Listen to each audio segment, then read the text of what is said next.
Donc là, on a parlé de la préparation de l'audit, on a parlé de la méthodologie, voilà, plutôt côté technique, organisationnel, avant l'audit, donc pour préparer la démarche, pour mettre en place la démarche, pour impliquer les personnes, mais aussi après pour préparer l'audit. Par contre, il y a un point important, c'est comment ça se passe pendant l'audit. On a beaucoup parlé de démonstration, donc il faut être en capacité de démontrer ces pratiques, donc démontrer non seulement qu'elles sont en adéquation avec les exigences du référentiel, mais aussi à chaque fois qu'il y a bien des preuves qui justifient, qui démontrent la bonne mise en place. Donc, la première chose, c'est d'être à l'écoute des questions de l'auditeur. Donc, il ne faut pas anticiper la question de l'auditeur, il faut le laisser venir et écouter sa question. Il faut la comprendre, sa question.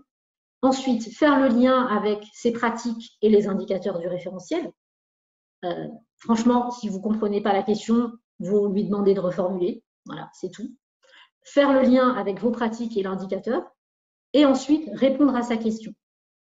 Et ensuite, bon, il vous demandera très certainement, ça fait partie des pratiques d'audit, préparer les preuves justement associées à votre réponse qui justifient que ce que vous dites, eh ben, c'est bien ce qui est fait.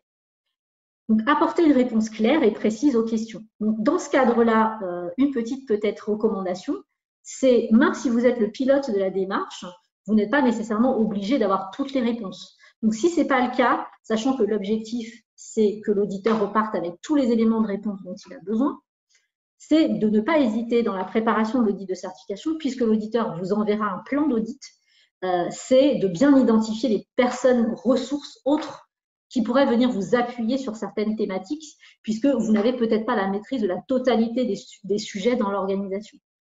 Voilà, donc ça c'est important à prendre en compte justement dans la préparation de l'audit et potentiellement donc dans la planification de la date de votre audit de certification. Si on parle de la posture, on doit parler du savoir-être. C'est voilà, pour rester professionnel, hein, donc adopter, je dirais, une attitude positive. N'oublions pas que l'auditeur, il est aussi là pour faire son travail. Hein, donc, il émet des constats. Après, s'ils sont ouverts à discussion, donc c'est à vous d'argumenter et de démontrer que, bah, en fait, vous avez bien la réponse et que vos pratiques sont conformes. Être convaincant et persuadé, ça veut dire qu'il faut maîtriser l'ensemble des choses qu'on a mis en place, les outils, les procédures, les process.